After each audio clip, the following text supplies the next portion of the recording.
કાલે નરેન્દ્ર મોદી ત્રીજી વખત લેશે પ્રધાનમંત્રી પદના શપથ। રાષ્ટ્રપતિ ભવનમાં તૈયારીઓનો ધમધમાટ। બાંગ્લાદેશના પ્રધાનમંત્રી શેખ હસીનાનું દિલ્હીમાં આગમન।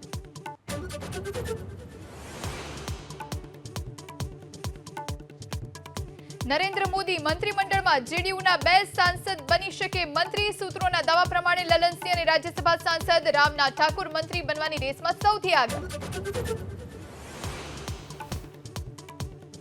9 જૂનથી 3 દિવસ રાજ્યમાં આંધી વંટોળ સાથે વરસાદની। અંબાલાલ પટેલની આગાહી તો 15 જૂન સુધીમાં રાજ્યમાં ચોમાસાની એન્ટ્રી થવાનું અનુમાન।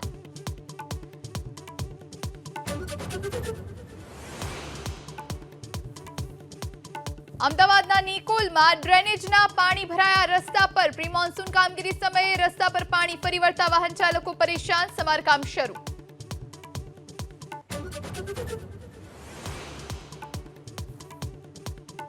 દ્વારકાના વરવાળા અને રૂપેણ બંદર નજીકથી ઝડપાયો ચરસનો જથ્થો। બિનવારસી ચરસના 16 કરોડના 30 પેકેટ એસઓજીએ જપ્ત કર્યા। દરિયાઈ વિસ્તારમાં હાથ ધરાયું સર્ચ। જામનગરમાં જીજી હોસ્પિટલનો ક્લાર્ક લાંચ લેતા બાદ ફરાર થયો। ફરિયાદીને મેડિકલ પ્રમાણપત્ર આપવાને લઈ 25,000ની માંગી હતી લાંચ।